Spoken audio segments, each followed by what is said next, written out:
starters here. This one has been fed and then raised up and hasn't fallen yet, so at its peak. And this one is a week and a half old in the fridge, very, very hungry, very runny. And I'm gonna make a double batch of artisan bread with both. And let's see how different they look. Okay, I just mixed the flour and the water in for this double loaf.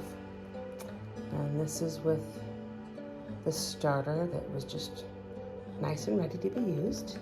And then this is with the starter that was wet and had been in the fridge for a week and a half or so. I poured out the gray hooch from the top into the sink. So I add, when I do starter that's really, really hungry and runny, I do add a little extra flour. So they're very similar. However, this one is a little bit wetter still. But they're both within the parameters of what I bake. And so they both are great. So I can't wait to see and show you the difference between these two loaves. I'm gonna let them rest for 30 minutes and do the first stretch and fold, then rest for 30 more and do the second stretch and fold, and then I'm gonna let them raise over. I'm gonna do the first stretch and folds. Take the wet towels off. Just gonna do it with one hand because I just...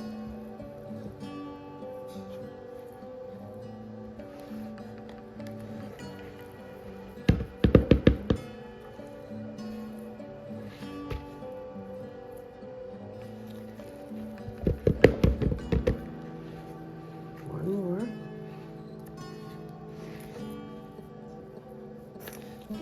Such beautiful dough.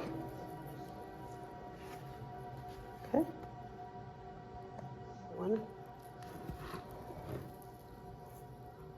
tiny bit wetter, but not much.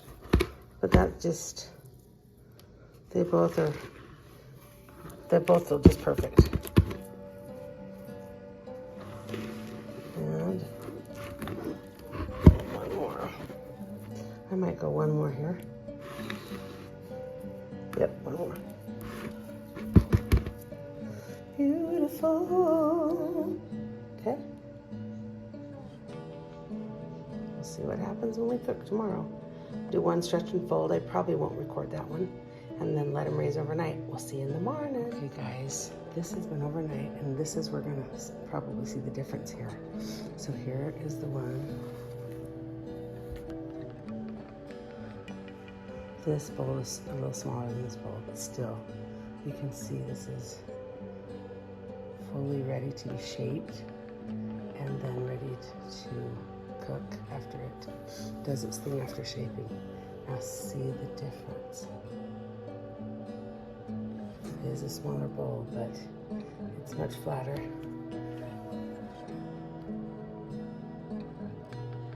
So what I'm going to do, and what I do when I am using starter that's fully active and ready to rock and roll, I'm going to go ahead and make this. It's ready, and I'm going to let this rise a couple more hours.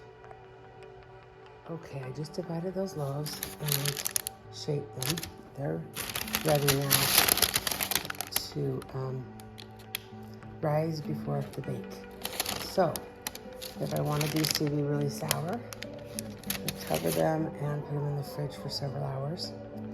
My customer who wants these loaves loves the benefits of sourdough bread, but doesn't like it super sour.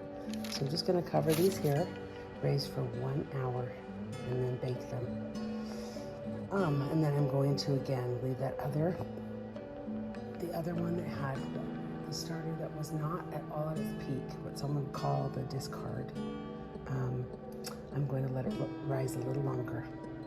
And then we'll show you the end product of all 4 loaves so you can compare them.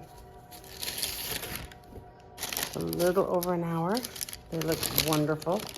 And I've got the oven already preheated to 475. I'm going to score. I'm going to put a deeper one in right here.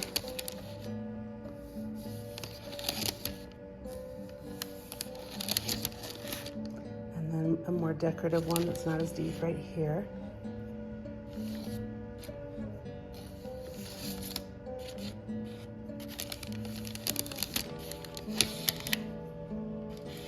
Okay. This is another one I do like. I just go across the top with the deeper one.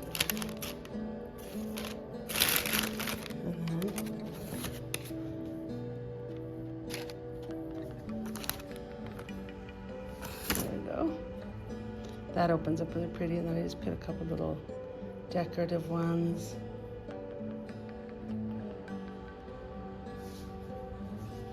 On the side. Okay, I'm gonna put these in my Dutch ovens and cook the way I normally cook it. If you want to watch my videos on how to do, to make the bread, look that one up. But this one's just to show you the difference between these two starters. Okay, going into the Dutch oven, lids on, and cook for 30 minutes on 475. Take the lids off, and 20 more minutes, still on 475. And then we'll see how they look. Let's check this out. So this has risen a little more time now. Oh yeah, looks fantastic. So I'm gonna shape this, and then we'll cook this, and then we can compare the loaves. The dough is absolutely gorgeous. It looks very similar to the dough of the one that just went into the oven. I'm gonna split this in half and roll them up like Tootsie Rolls, shape them into a roll, and put them in the bowls to raise for an hour. I'm also gonna make these exactly the same way as the other ones and not put them in the fridge, just so we can really have a true comparison. Pull these bad boys out of the oven. I'll put them on the cooling rack right now, and that's what I always suggest I teach baking classes. I always suggest that you take them right out and you put them on the cooling rack. You guys, they're so beautiful. They have the blisters on them, which is a very good sign. They didn't pop open as much, but I guarantee they're going to be delicious inside, because they still are delicious even though they just pop open a little bit. Okay, then I'm going to do this next batch right now. There will be one difference here between these and the other ones, because now the pans are going to be hot, so we'll get a better pop. When your pans are hot, when you put them in, they'll be a little darker, and they'll be, your loaves will have a greater pop because of the contrast of the heat when you, they're already so hot when you put the bread in the pan. Okay, I'm about to score the other batch. I'm going to score them the same way. I'm going to go ahead and go into this one. You put the deep one. It's like almost like a smiley face, as if you were going to do, you know, eyes and nose and a smile. And then a lighter that scores it very deep. I'm going to go into it deeper, but I'm using my left hand. So in a minute, I'll fix that. And then I'm going to do this lighter decorative one. Okay, switching hands. And my right hand has a little more coordination. There we go. Getting that nice and deep.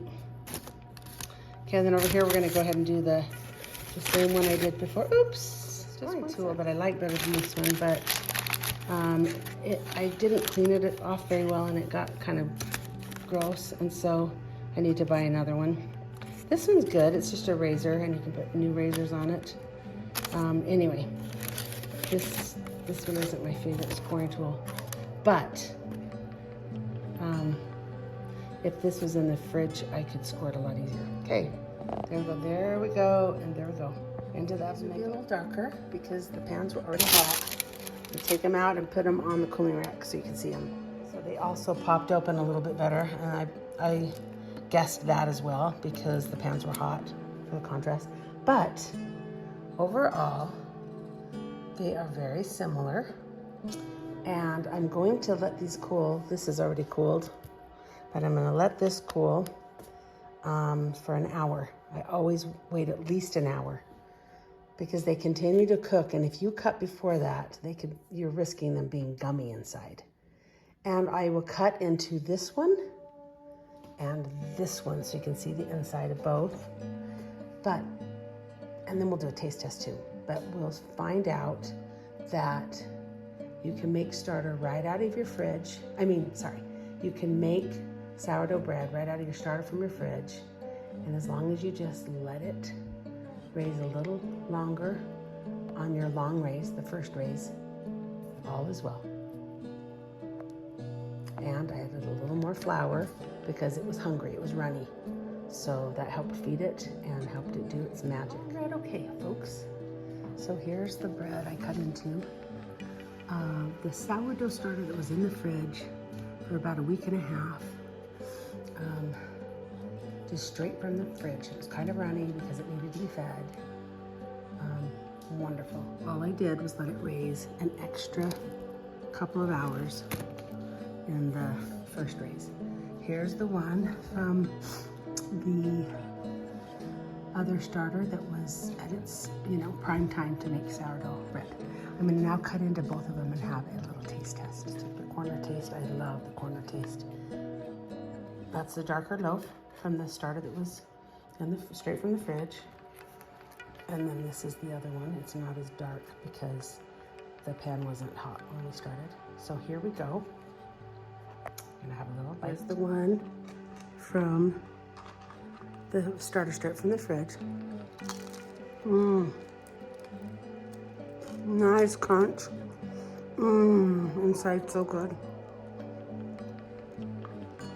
Amazing. Amazing. The other one.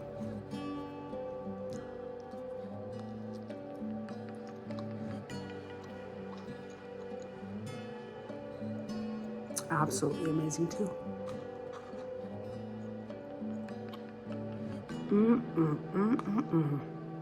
No butter on it even. So good. So I would say that whether or not you do the starter at the prime time or straight out of the fridge, you got some good bread here. Go look on my channel and find where I show you how to make, and the video is called Easy to Make Sourdough Bread, and you can find this very recipe. This is definitely has a crunchier, so if you want that darker crunchier, then preheat your Dutch oven for about 45 minutes to an hour before you put your loaf that's ready to cook. Enjoy! Thanks for joining All Things Amy today, and remember, all things done with love.